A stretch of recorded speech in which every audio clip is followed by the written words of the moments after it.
샬롬 샬롬.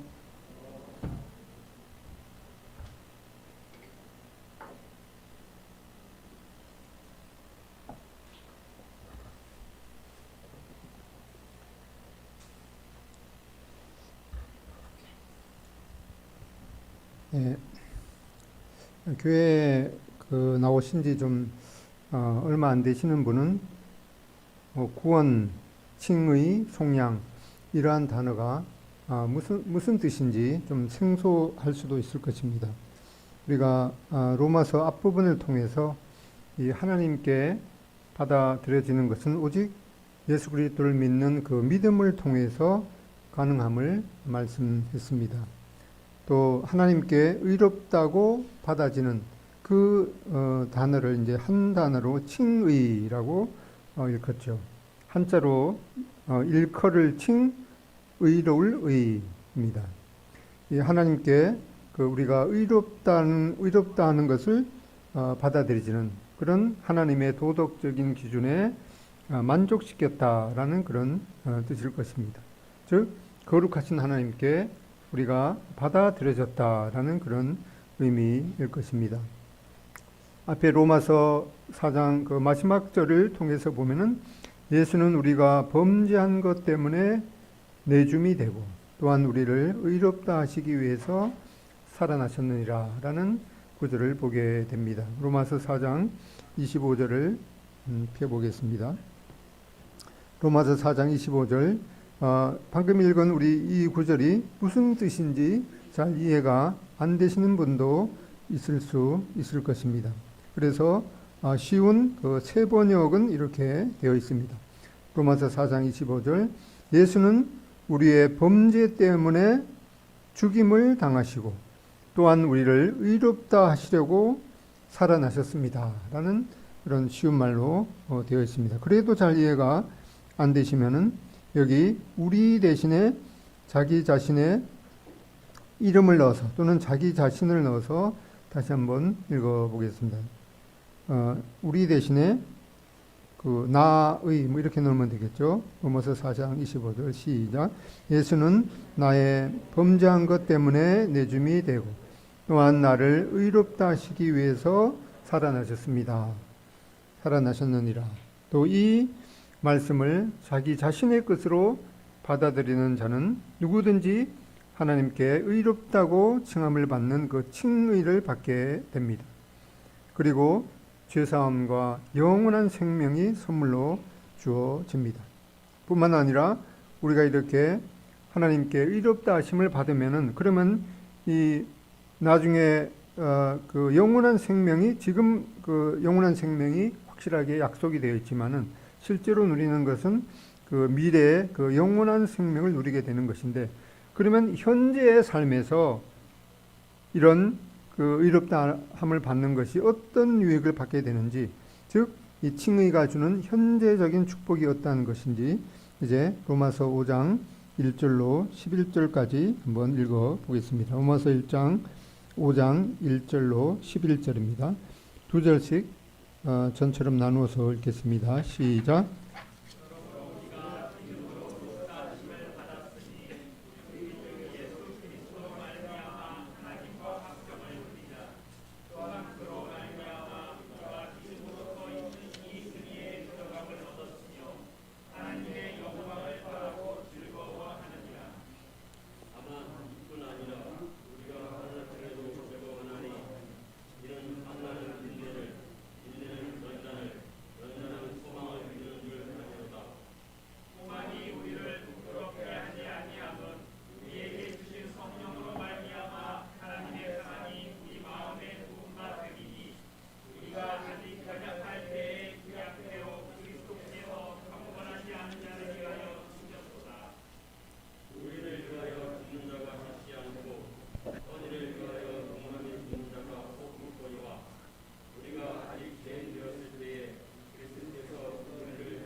네, 우리가 읽었던 이 말씀을 통해서 다시 한번 확인하게 되지만 이 믿음의 조상이라고 일컫는 이 아브라함도 그 아브라함에게 주어진 그 하나님의 말씀에 대한 그 믿음을 통해서 의롭다함을 받았습니다.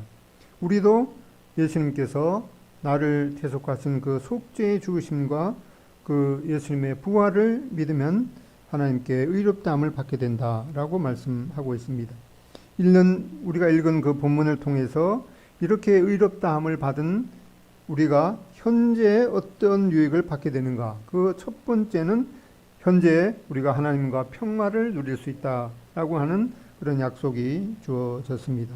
5장 1절에 다시 한번 읽어보면은 그러므로 우리가 믿음으로 의롭다함을 받았으니 우리 주 예수 그리스도로 말미암아 하나님과 화평을 누리자.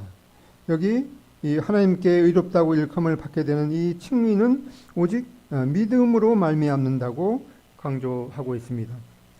다시 한번 보면은 그러므로 우리가 믿음으로 의롭다함을 받았으니 이 말씀을 읽으면서 나는 아직 이 말씀을 통과하지 않았는데 라고 생각이 들면은 이 앞으로 더 이상 나갈 수가 없겠죠. 그래서 다시 뒤로 돌아가서 확인해야겠습니다. 로마서 뒤로 돌아가서 로마서 3장 23절 거기는 3장 23절 24절 다 같이 읽어보겠습니다. 시작.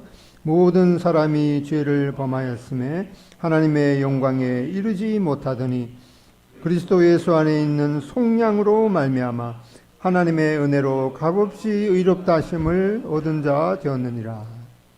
여기 24절에 예수 그리스도 안에 있는 이 속량이라고 말씀하고 있습니다. 이 속량이 무슨 뜻인지 몇 번을 들었는데 그래도 그 의미가 뭔지 확실하게 그 표현할 수가 없으면은 이 속량이라는 것은 다시 한번 말씀드리지만은 이 대가를 지불하고 그 양민, 이 하나님의 이 자녀가 되는 것을 의미합니다.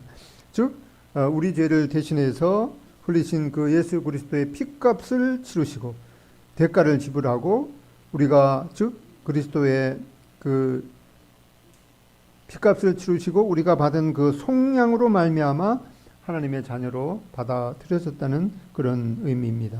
이렇게 의롭다함을 받은 자는 하나님과 평화를 누리게 된다라고 말씀하고 그 평화를 우리가 계속해서 누릴 것을 여기 권면하고 있습니다. 옛날 구약 성경 때는 이 하나님과 올바른 관계에 들어가는 이 평화 또는 화목을 이루는 것은 쉽지 않는 대가와 절차가 있었습니다. 사람이 이 거룩하신 하나님 앞에 나아가려면은 하나님과 사람 사이에 그 막혀 있는 이 죄의 벽을 먼저 제거해야 했습니다.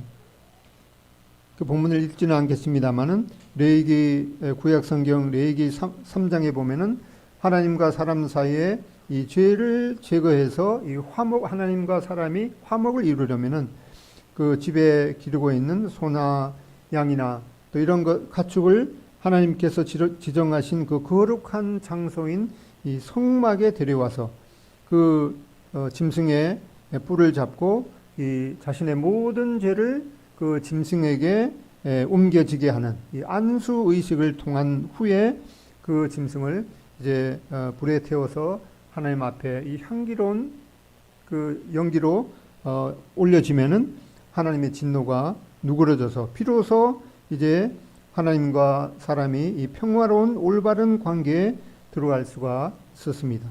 이것을 하나님께 드리는 이 화목제 의식, 영어로는 이제 피스, 평화, 피스 오퍼링이라고 부릅니다.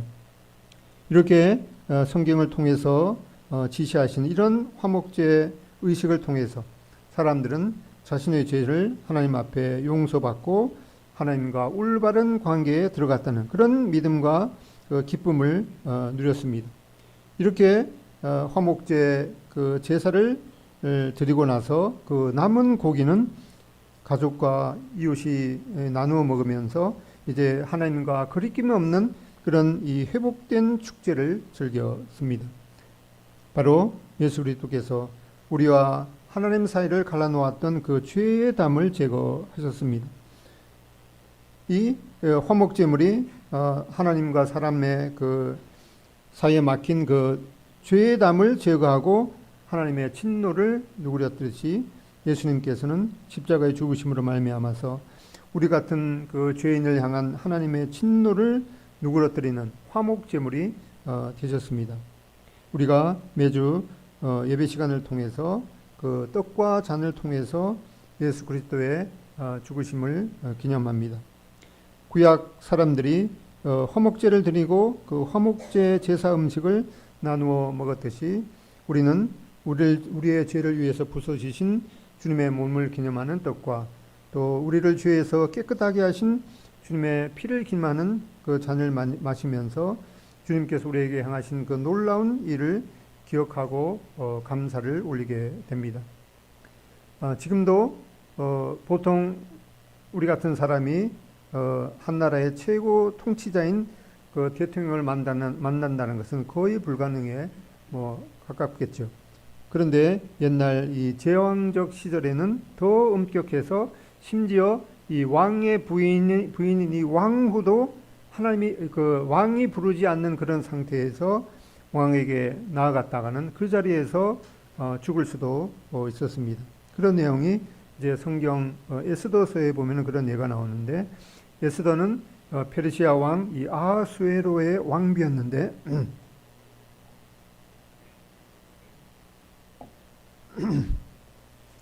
왕비였는데 자기 민족 이 유대인이 그 몰살할 그런 위기에 처하자 이 죽으면 죽으리라는 그러한 이 각오로 왕의 부름이 없었는데도 왕에게 나아가서 이 도움을 청하게 됩니다. 이때 그 왕이 말하자면 그 지휘봉 같은 그런 그 홀이죠. 홀을 내밀면은 사는 것이고 그렇지 않으면은 그 자리에서 처형되는 것이었는데 이 아하술의 왕은 이 에스더 왕비가 너무나 이뻐 보여서 그때 이 홀을 내밀어서 화를 면했습니다. 이런 구절을 보게 될 때도 그 여성들이 너무나 화려한 것은 덕은 안 되겠지만 여성분들이 특히 자매님들이 특히 하나님 앞에 이제 그 자기의 외모도 곱게 단장할 필요가 있겠습니다. 여자의 변신은 무죄라는 그런 말이 정말 맞는 것 같습니다. 아무튼 이렇게 한 나라의 왕에게도 나아가는 것이 두려운 일인데 온 우주 만물을 다스리는 그 만왕의 왕 대신 이 하나님 앞에 나아가는 것은 얼마나 더 두려운 일이겠습니까? 그런데 로마서 5장 1절은 우리가 예수 그리스도의 희생을 의지하는 그 믿음으로 하나님 앞에 이 의롭다는 칭의를 받았기 때문에 하나님께 받아들여졌기 때문에 하나님과 이 평화를 누리자라고 강권하고 있습니다. 또한 히브리서 4장 16절에 보면 때를 따라 돕는 은혜를 얻기 위하여 은혜의 보좌 앞에 담대히 나아갈 것이니라 이렇게 말씀하고 있습니다. 예수 그리스도를 믿는 그 믿음을 의지하고 하나님 앞에 이 담대히 매번 언제나 담대히 나갈 것을 말씀하고 있습니다. 또 구약에 이 하나님의 이름을 이 여호와라고 일컫고 있죠. 사실 이 여호와라는 히브리어 그 알파벳은 요드 그 다음에 해, 와우, 해라는 이 네 개의 글자로 되어 있습니다. 네 개의 알파벳으로 되어 있는데 이 신성한 네 개의 그 문자를 신성 네 문자라는 그런 뜻으로 이 테트라그라마톤이라고 하고 있습니다. 성경에도 이 글자가 이렇게 기록이 되어 있고 또 오래된 그 여러 그 돌판에도 그 네 개의 글자가 새겨 있습니다. 구약 사람들은 이 하나님의 이름을 뜻하는 이 네 개의 글자를 부르는 것을 너무나 두려워했기 때문에 그 네 개의 글자를 볼 때마다 그 글자가 그 소리 나는 그대로 읽지 않고 그냥 주님이라는 뜻의 아도나이라고 이렇게 불렸습니다. 그러다가 이제 계속해서 그 실제 그 네 개의 글자를 읽지 않으니까 시간이 이렇게 오래 지나다가 보니까 그 네 개의 글자를 실제로 어떻게 발음하는지 모두 다 잊어버렸습니다. 그래서 이제 나중에 유대인 그 랍비들은 이 네 개의 글자에다가 이 아도나이라는 그 모음을 붙여서 이제 부르게 되면은 여호와 또는 이제 야훼라고 이렇게 읽기로 했습니다. 왜 그런가 하니까 이 십계명 중에 제 3계명에 보면은 하나님의 이름을 삼가 그 너희 하나님의 이름을 망령되이 일컫지 말라라는 그런 말씀이 있기 때문에 이 여호와라는 그 이름을 함부로 부를 수가 없었습니다. 우리나라의 풍습도 그랬죠. 그 부모님의 이름 함자를 이 함부로 그렇게 부르지 못하는 것과 같을 것입니다. 이러한 상황 가운데 있지만은 예수님을 믿음으로 하나님의 자녀가 된 성도들은 그 만물을 창조하시고 주관하시는 그 하나님을 아빠, 아버지라고 부를 수 있는 이런 놀라운 특권이 주어졌습니다. 죄인이었던 우리가 이 거룩하신 하나님과 평화를 누리고 그분을 아빠, 아버지라고 부를 수 있는 이 특권은 이 믿음으로 의롭다함을 받은 성도들의 현재적인 이 유익과 특권에 속하겠습니다. 이제 두 번째로 믿음으로 의롭다함을 받은 사람이 현재 누릴 수 있는 그런 특권 두 번째는 이 어떤 어려움 중에도 우리는 이 소망으로 즐거워할 수 있다는 그런 특권이 주어졌습니다. 5장 3절에 보면은 로마서 5장 3절에 보면은 다만 이뿐 아니라 우리가 환난 중에도 즐거워하나니 이는 환난은 인내를 인내는 연단을 연단은 소망을 이루는 줄 알미로다. 이렇게 말씀하고 있습니다.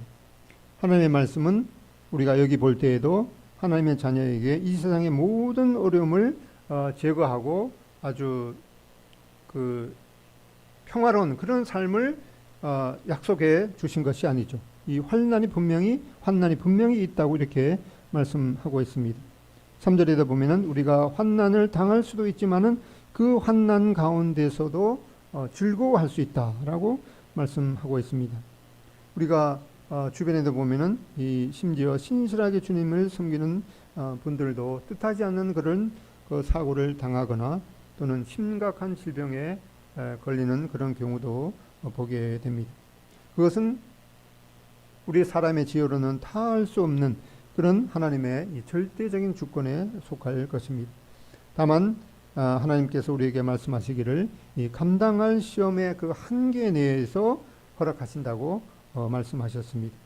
우리 각자에게 당하는 크고 작은 환난을 통해서 우리는 이 인내를 배울 수 있으며 또 그 인내를 통해서 연단이 되고 끝내는 이 소망을 이루게 된다라고 말씀하십니다. 먼저 그 환난이 인내를 만들어낸다 이렇게 말씀하고 있는데 우리가 그 한자에 이 참을 인자를 보면은 마음심 그 위에다가 이 칼도자를 이렇게 올려놓은 그런 글자가 인내할 인자입니다. 이것이 무엇을 뜻하겠습니까? 참고 인내한다는 것은 어떠한 극한 상황 가운데서도 이 마음을 칼로 도려내는 그런 심정을 갖는 것을 의미할 것입니다.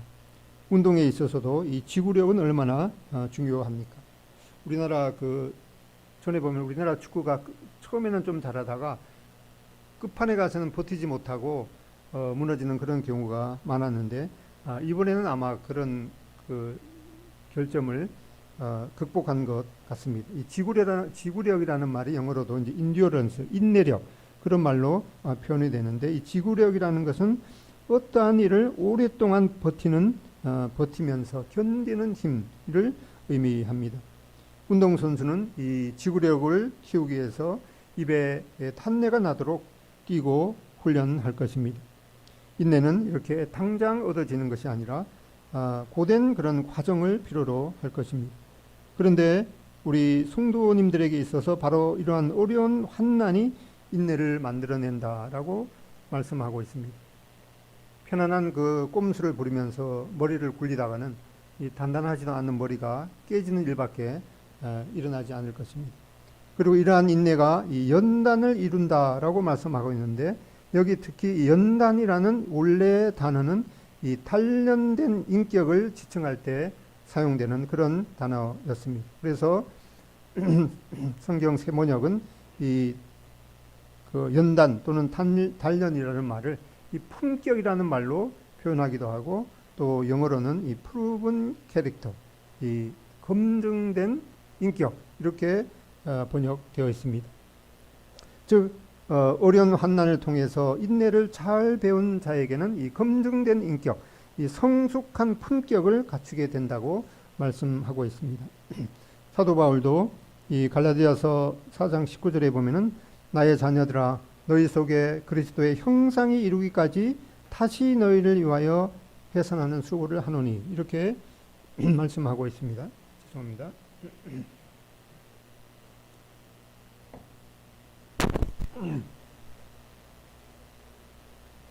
이 갈라디아서 4장 9절 말씀은 우리가 다시 태어나야 한다는 그런 말씀이 아니라 그만큼 우리에게 그리스도의 형상이 나타나게 하려면은 이 해산하는 수고처럼 고통과 이 어려운 과정이 따른다는 그런 의미일 것입니다. 어떤 분은 이 돈이나 물질 때문에 어려움을 겪으면서 주님께서 바로 공급자이시구나 라고 하는 것을 배우는 계기가 될 것입니다. 어떤 분은 이 건강의 어려움을 겪으면서 바로 주님께서 이 치료하시는 그런 주님이시구나 라고 하는 것을 배우게 되고, 또는 어떤 극한 경우에는 그런 질병과 고통이 없는 그 천국을 간절히 사모하는 그런 마음을 이제 자신도 배우고 주변에게도 간증하는 그런 계기가 될 것입니다. 또 어떤 사람들은 이런 인간 관계의 어려움을 겪으면서 성숙하는 그런 계기도 있을 것입니다. 이렇게 하나님께서는 우리가 알 수 없는 이런 모든 것을 합력해서 선을 이루실 것입니다. 어떤 사람이 이 하나님의 사람이라는 그 표시가 무엇이겠습니까? 그 사람의 은사, 그 사람이 행하는 그런 그 표적, 또는 그 사람이 행하는 이 능력이겠습니까? 고린도후서 12장 12절 거기 한번 찾아보겠습니다. 고린도후서 12장 12절.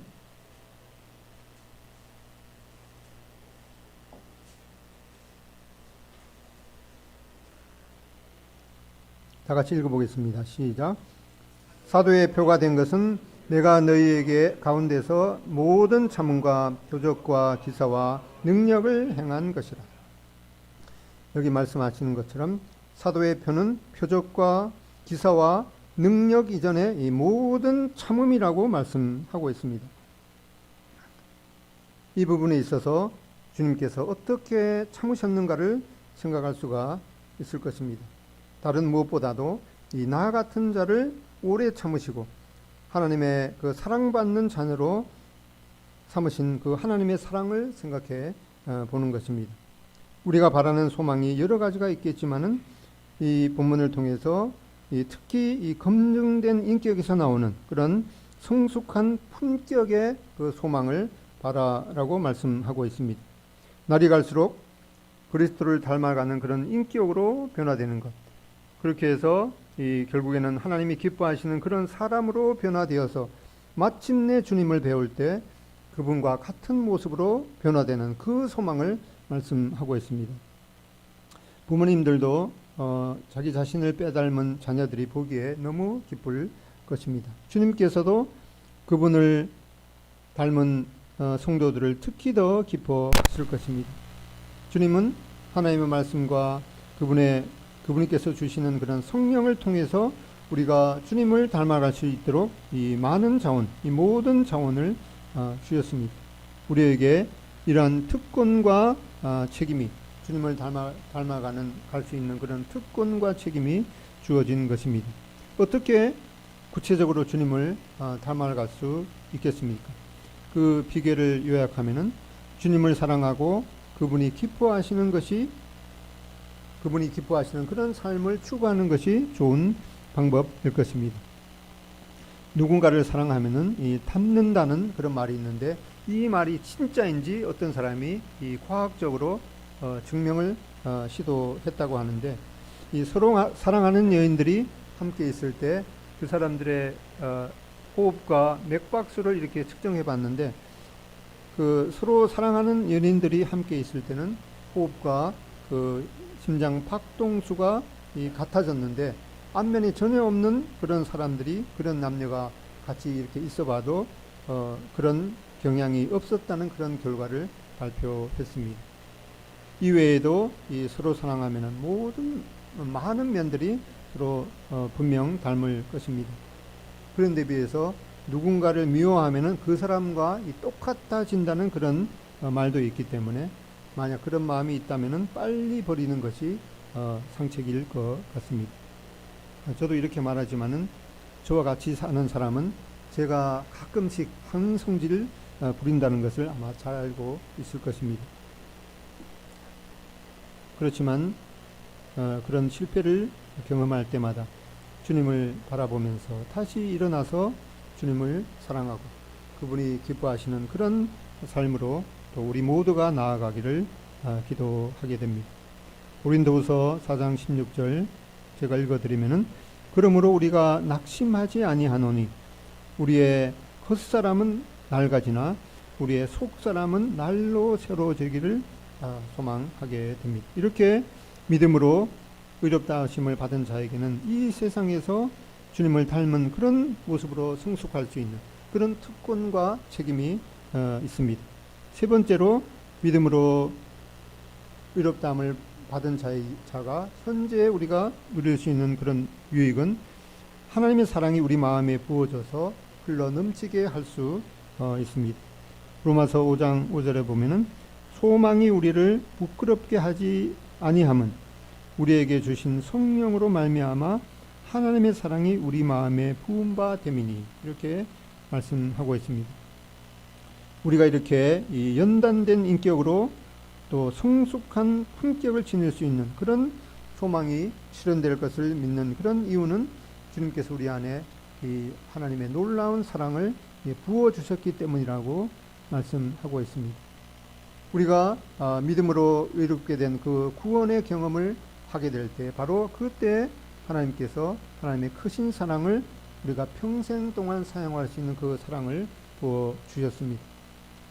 십자가의 희생을 치르시고 우리에게 사랑을 부어주신 그 사랑으로 우리가 주님을 사랑하고 또 이웃을 사랑하기에 그 넉넉한 그런 사랑을 주셨기 때문에 그것을 끄집어내어서 사용하라는 그런 말씀을 하고 있습니다. 우리가 언제 이런 사랑을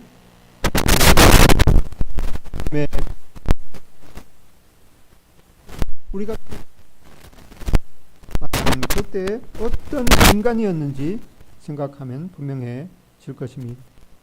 우리가 읽은 본문은 구원받기 전에 우리의 모습을 이 세 가지로 제시하고 있습니다.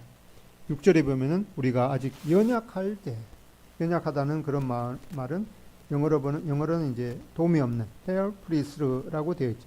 도움이 없을 때라는 그런 뜻인데, 여기에 쓰인 이 똑같은 단어가 다른 구절에서는 이 무능할 때라고 번역되기도 했습니다. 따라서 이 구절의 정확한 의미는 이 무능해서 완전히 절망에 빠진 그런 상태를 의미하고 있습니다. 연약하다는 것은 뭔가는 조금 할 수 있는 그런 상태가 아니라 완전히 무능해서 이 절망에 빠진, 우리의 구원을 위해서는 우리 스스로 어떤 행동도 할 수 없는 그런 상태를 의미하고 있습니다. 주님을 믿기 전에 우리의 구원을 위해서 하나님의 어떤 도움도 기대할 수 없을 때, 또 우리의 어떤 노력으로도 천국에는 도저히 갈 수 없는 그런 절망적인 상태, 바로 그때 기약대로 그리스도께서 경건치 않는 우리를 위해서 죽으셨도다라고 말씀하므로 우리에게 예수 그리스도의 그 피 흘리심을 통한 이 죄사함과 또 영생의 소망이 주어졌습니다. 우리가 이렇게 완전히 무력하고 우리를 도와줄 자 없는 그런 절망적인 상태에 있을 때, 우리가 또한 하나님 앞에 어떠한 경건한 모습도 나타낼 수 없었던 바로 그때 먼저 우리를 찾아오셔서 우리를 사랑하셨다라고 말씀하고 있습니다. 또 두 번째로 보면 8절에 그때 우리는 이 죄인이었을 때라고 말씀하고 있습니다. 이 죄라는 것은 하나님의 이 거룩한 목표를 벗어난 것이 바로 죄이라고 말씀하고 있는데, 이렇게 하나님의 목표와는 완전히 빗나가서 갈 길 몰라서 방황하며 이리저리 헤매던 그런 자들이었는데 바로 그때 주님께서 십자가의 희생을 통해서 우리에 대한 그분의 사랑을 확증하셨다라고 말씀하고 있습니다. 또 10절에 보면 그때 우리가 하나님과 원수가 되었을 때라고 말씀하고 있습니다. 이렇게 우리가 자신을 구원할 수 없는 그런 완전히 무능한 그런 절망적인 상태일 때, 또한 하나님의 목표에 빗나가서 추악한 삶을 살았던 그런 죄인이었을 때, 더욱이 그런 상태에도 불구하고 하나님을 거역하면서 하나님과 원수되었던 그런 우리들을 먼저 사랑하셨다라고 말씀하고 있습니다. 이렇게 나의 무능함, 또 죄인됨, 그리고 원수됨을 아시면서도 그런 더럽고 추하고 역겨운 우리를 위해서 주님께서 우리를 하나님과 화목하게 하기 위한 그런 화목제물이 되셨다라고 말씀하고 있습니다. 그런 우리를 향한 하나님의 말할 수 없는 이런 원대한 사랑 때문에 우리가 거듭나서 하나님의 사랑받는 자녀가 되었으며 이 천만금을 주고도 얻을 수 없는 이 영원한 생명을 확실히 받은 그런 인생 역전을 이루었습니다. 우리에게 주신 이러한 하나님의 놀라운 사랑을 체험하신 분이라면 우리가 사랑하지 못할 그런 사람이 없을 것이며 또 불평하며 이 수용하지 못할 그런 환경이 없을 것입니다. 이 사랑의 원자탄으로 일컫는 이 손양원 목사님에 대해서 들어보셨을 것입니다. 이 나병 환자가 그 고통을 당할 때 그 상처의 고름을 입으로 빨아서 치료하신 이런 놀라운 일화도 알려져 있습니다. 이분은 6.25가 발생하기 전 2년 전에 이 좌익과 그런 우익이 충돌하는 그런 사건 때 두 아들이 이 그리스도인이라는 바로 그 이유 하나 때문에 빌미가 되어서 살해되어서 순교당하는 그런 슬픔을 겪었습니다. 그러고 나서 이제 그 두 아들을 장례를 치르는 그 장례식에 이제 그 손양원 목사님이 기도한 내용이 이러했습니다.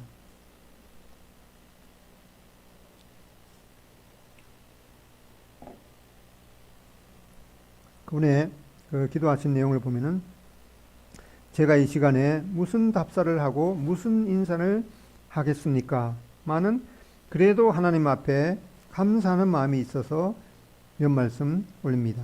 첫째, 나 같은 죄인의 혈통에서 순교의 자식이 나오게 하셨으니 하나님 감사합니다. 둘째, 허다한 많은 성도들 중에 어찌 이런 보배를 주님께서 하필 내게 맡겨 주셨는지 그 점 또한 주님께 감사드립니다.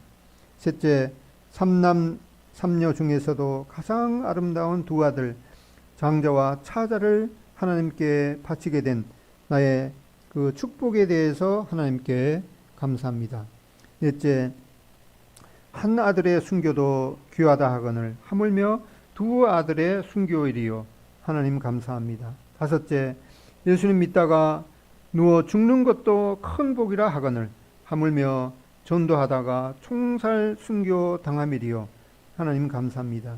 여섯째, 미국 유학 가려고 준비하던 내 아들 미국보다 더 좋은 천국에 갔으니 내 마음이 안심되어 하나님 감사합니다. 일곱째, 나의 사랑하는 두 아들을 총살한 원수를 회개시켜 내 아들 삼고자 하는 마음을 주셨으니 하나님 감사합니다. 여덟 번째, 두 아들의 순교로 말미암아 무수한 천국의 아들들이 생길 것이 믿어지니 하나님 감사합니다. 아홉째, 이 같은 역경 중에서도 이상 8가지 진리와 하나님 사랑을 찾는 기쁜 마음, 여유 있는 믿음, 그런 믿음을 주신 우리 예수님께 감사드립니다. 열 번째, 이러한 과분한 축복 누리게 되는 것을 감사드립니다. 이러한 그 장례식 때 기도를 드렸는데 바로 여기에서 가장 주위 사람들을 놀라게 한 것은 바로 자기 아들을 죽인 그 원수를 자기 아들로 삼겠다고 하는 그런 내용이었습니다. 실제로 반란군이 진압된 이후에 그 손양원 목사님이 실제로 반란군 중에 한 사람인 이 안재선이라는 그 좌익 학생이 자기 아들을 살해했다라고 자백하자 손양은 목사는 그 안재선 그 청년을 용서하고 자기 자신의 양자로 삼았다는 것입니다. 놀라운 하나님의 마음임에 틀림없습니다. 하나님의 독생자 예수 그리스도를 십자가에 살해한 자가 우리 각자가 아니겠습니까? 하나님의 아들을 살해한 우리를 받으시고 하나님께서는 오히려 우리를 하나님의 아들로 삼아 주셨습니다. 이 사랑을 하나님께서 우리에게 부어 주셨으므로 그러한 사랑을 실천하라고 강권하고 계십니다. 로마서 5장 11절 그뿐 아니라 이제 우리로 화목하게 하신 우리 주 예수 그리스도로 말미암아 하나님 안에서 또한 즐거워하느니라 이렇게 말씀하고 있습니다. 우리가 로마서 5장 1절로 11절을 통해서 하나님께 의롭다함을 받게 되는 그런 성도들이 누리게 되는 이 현재의 축복은 첫 번째로 현재 하나님과 평화를 누리고 그 하나님의 보좌에 담대히 나갈 수 있다는 것입니다.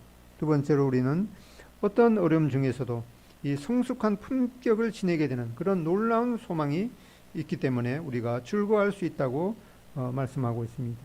세 번째로 하나님의 사랑이 우리 마음에 부어져서 그것을 흘러 넘치게 할 수 있다는 것입니다. 이런 믿음의 역사, 이런 놀라운 믿음의 역사, 또 사랑의 수고, 또 소망의 그 인내가 넘치는 우리 동성교회로 또 그런 지체로 하나님께 드려지기를 소원합니다.